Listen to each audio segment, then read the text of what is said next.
May 30th, 1943, World War II, the bloodiest and most far-reaching war of modern history.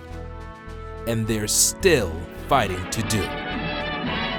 America's first Negro pilots are to receive their baptism of fire. Bouncing down the improvised metal runway, they head straight for the enemy target, an old, well-fortified Italian city. A group of young African-American pilots called the Tuskegee Airmen attack an enemy airbase in the Mediterranean.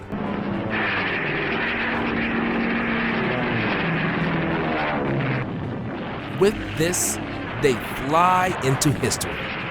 They are the first all-black flying squadron, and this is their first intensive combat mission.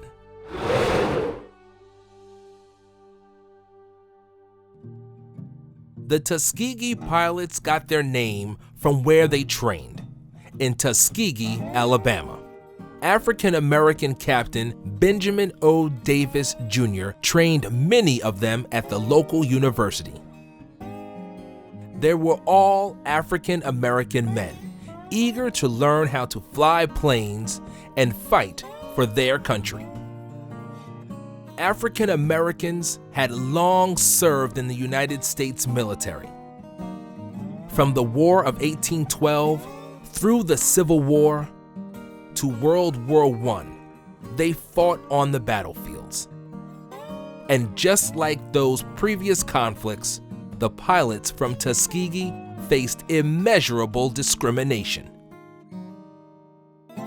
Starting in June 1941, a unit of 47 officers and 429 enlisted African-American men trained as pilots at the all-black Tuskegee University in Tuskegee, Alabama, under the watchful eye of 11 white officers.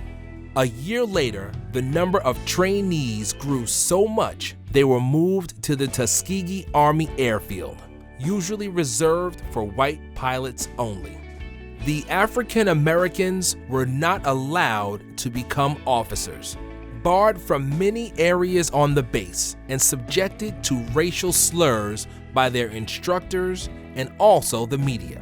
Under the command of Captain Davis, these African American pilots focused their energies on training, and by 1943, they were deployed to fight in World War II.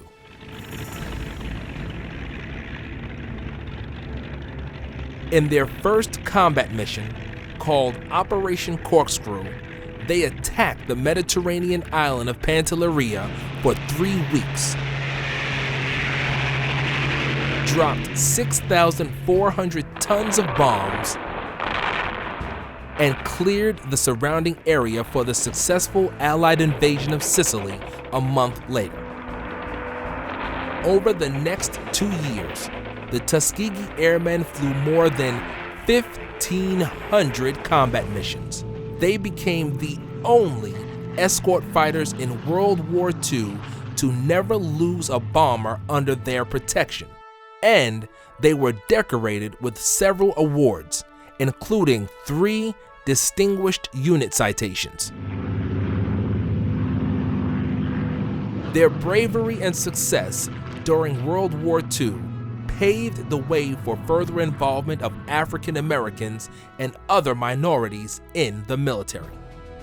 In 1948, President Truman signed Executive Order 9981 and officially ended segregation in the United States military. In 2007, the Tuskegee Airmen were collectively awarded a Congressional Medal of Honor, and the following year, they were inducted into the International Air and Space Hall of Fame. Despite all the discrimination they faced during their service, Captain Benjamin O. Davis, Jr. and his flying force secured their place in history as defenders of their country and as warriors for freedom and equality.